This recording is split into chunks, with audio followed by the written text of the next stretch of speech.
அஸ்ஸலாமு அலைக்கும். நான் உங்கள் ஷிஃபா குக்கிங்லேருந்து பேசுகிறேன். இன்றைக்கி நம்ம என்ன ரெசிபி பார்க்க போகிறோங்கன்னா, ஒரு சூப்பரான கருவாடு தொக்கு தான். அதாவது எங்கள் ஊர் சைடு உள்ள ராமேஸ்வர கருவாடை வச்சு ஒரு சூப்பர் தொக்கு ரெடி பண்ண போகிறேன். வாங்க எப்படி செய்கிறதுன்னு சொல்கிறேன். டேஸ்ட்டு சும்மா அட்டகாசமாக இருக்கும். இதுக்கு முதல்ல கருவாடு என்ன கருவாடு எடுத்திருக்கேன்னா, வஞ்சிரம் கருவாடு. பார்த்திங்களா, இது வஞ்சிரம் கருவாடோட பீஸு. இது வாழை கருவாடு, அதாவது முள்ளு வாழைன்னு சொல்லுவாங்கள்ல, அதோட கருவாடு பீஸு. நான் ரெண்டுமே சேர்த்து எடுத்திருக்கேன். ஏன்னா அந்த முள்ளு வாழைக்கு தான் இந்த சட்னி தொக்கு ரொம்ப டேஸ்ட்டாக இருக்கும். அதோட கொஞ்சம் இந்த வஞ்சிரம் கருவாடும் சேர்க்கும் போது இன்னும் கொஞ்சம் டேஸ்ட்டு நல்லாயிருக்கும்.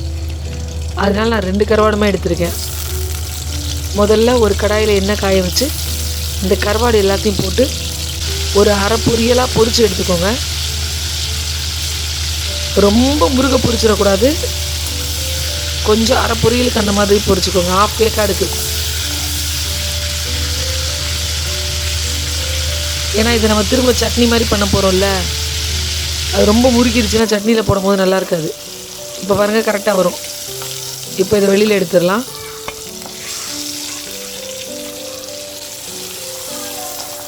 இப்போ இந்த கருவாடை வெளியில் எடுத்துகிட்டு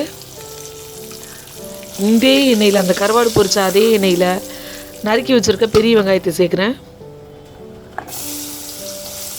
நான் ஒரு 5 பெரிய வெங்காயத்தை கட் பண்ணி வச்சுருக்கேன். இந்த 3 கருவாடுக்கு 5 வெங்காயத்தை கட் பண்ணி வச்சுருக்கேன்.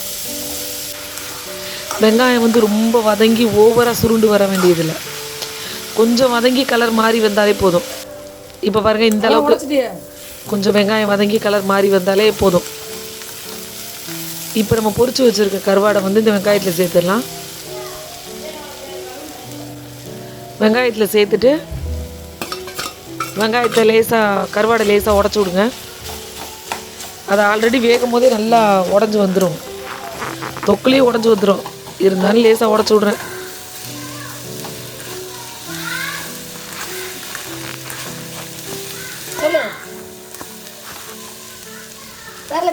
பாருங்கள், கருவாடு வதங்கின உடனே 4 தக்காளியை கட் பண்ணி இது கூட சேர்த்துட்றேன். அது கூடவே 2 ஸ்பூன் மிளகாத்தூள், சாதாரண மிளகாத்தூள், ஒரு அரை ஸ்பூன் அளவுக்கு காஷ்மீர் மிளகாத்தூள், அது கொஞ்சம் கலருக்காக. இதுக்கு வேறு எந்த மசாலா தூளுமே தேவையில்லை, வெறும் மிளகாத்தூள் மட்டும் போட்டு ஒரு சூப்பரான தொக்கு தான் இது. இப்போ இது நல்லா மிக்ஸ் ஆகி வர்றதுக்கு நம்ம இதில் ஒரு 1/4 டம்ளர் தண்ணி சேர்க்கணும். அப்போ தான் இந்த வெங்காயம், தக்காளி, கருவாடெல்லாம் ஒன்று சேர்ந்து வரும். இல்லை தண்ணி பத்தாது, இன்னும் கொஞ்சம் சேர்த்துக்கிறேன். பாருங்கள், இன்னும் கொஞ்சம் தண்ணி சேர்த்துட்றேன். அவ்வளோதான். இப்போ எல்லாத்தையும் நல்லா ஒரு பிரட்டிட்டு ஒரு மூடி போட்டு மூடி வச்சுருவோம். அதுவே நல்லா வெந்து இந்த தக்காளியெல்லாம் மசிஞ்சு எண்ணெய் பிரிஞ்சு வரும்.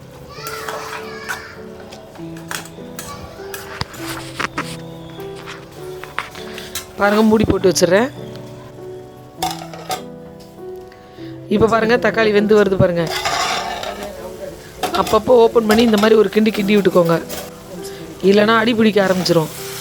மற்றபடி நல்லா தக்காளி வெந்து மசிஞ்சு அதுவே எண்ணெய் பிரிஞ்சு வர்ற வரைக்கும் இருக்கணும் இந்த கருவாடு.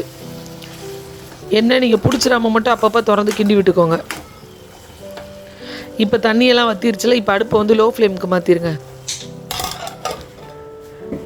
இப்போ பாருங்கள், தக்காளி நல்லாவே வெந்து வருது பாருங்கள். இந்த டைமில் ஒரு 2 கொத்து கருவேப்பிலை இதில் சேர்த்துக்கிறேன். உங்களுக்கு கிண்டையிலே தெரியும், தக்காளிலாம் அதுவாக நல்லா வெந்து மசிஞ்சிருச்சு. ஆனால் இன்னும் நமக்கு இந்த சட்னி சுருண்டு வரல, இன்னும் நல்லா வதங்கி வரணும். மறுபடிக்கும் மூடி போட்டிருக்கேன். இப்போ பார்த்தீங்களா, இப்போ தான் எண்ணெய் பிரிஞ்சு வர ஆரம்பிக்க பாருங்கள். இந்த மாதிரி மேலே எண்ணெய் பிரிஞ்சு வர ஆரம்பிக்கணும். இதை நீங்கள் சாம்பாருக்கு சைடிஷாகவும் சாப்பிட்லாம், நல்லாயிருக்கும். சாம்பார், ரசம், தயிர் சாதம் எது கூட வேணாலும் வச்சு சாப்பிட்லாம். இல்லை இதையே சாதத்தில் போட்டு பிரட்டியும் சாப்பிட்லாம். எங்களுக்கு கொஞ்சம் கிரேவி மாதிரி வேணும் சாதத்தில் பிரட்டி அப்படின்னா நீங்கள் இந்த ஸ்டேஜ்லேயே ஆஃப் பண்ணிக்கலாம். ஆஃப் பண்ணிவிட்டு இதையே சாதத்தில் பிரட்டி சாப்பிட்லாம். கொஞ்சம் எனக்கு இன்னும் கொஞ்சம் நல்லா வதங்குற ஸ்டேஜுக்கு வரணுங்கிறனால இப்போ நான் அடுப்பு ஆஃப் பண்ணிடுறேன். அவ்வளோதான், ஒரு சூப்பரான தொக்கு ரெடி ஆகிடுச்சு பாருங்கள். நான் வந்து சாதத்தில் போட்டு பிரட்டி தான் சாப்பிட போகிறேன். இது நீங்கள் ட்ரை பண்ணி பார்த்தீங்கன்னா இதோட டேஸ்ட்டு விடவே மாட்டேங்க, அந்த அளவுக்கு டேஸ்ட்டாக இருக்கும்.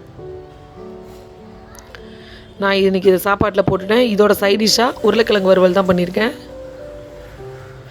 சோறு ரொம்ப சூடாக இருக்குது, கைட்டு பரட்டவே முடியல. பாருங்கள், நல்லா பரட்டிட்டு ஒரு வாய் வச்சோம்னா டேஸ்ட்டு சூப்பராக இருக்குது. கண்டிப்பாக நீங்களும் ட்ரை பண்ணி பாருங்கள். ட்ரை பண்ணி பார்த்துட்டு எனக்கு எப்படி இருந்துச்சுன்னு கமெண்டில் சொல்லுங்கள். என்னோட இந்த ரெசிபி உங்களுக்கு பிடிச்சிருந்துச்சுன்னா என்னோட சேனலை லைக் பண்ணி பெல் ஐக்கானை கிளிக் பண்ணுங்கள். அப்போ தான் நான் போடுற புது புது வீடியோஸ்லாம் உங்களுக்கு நோட்டிஃபிகேஷனில் வரும். சூப்பர். சப்ஸ்கிரைப் பண்ணுங்க. தேங்க்யூ.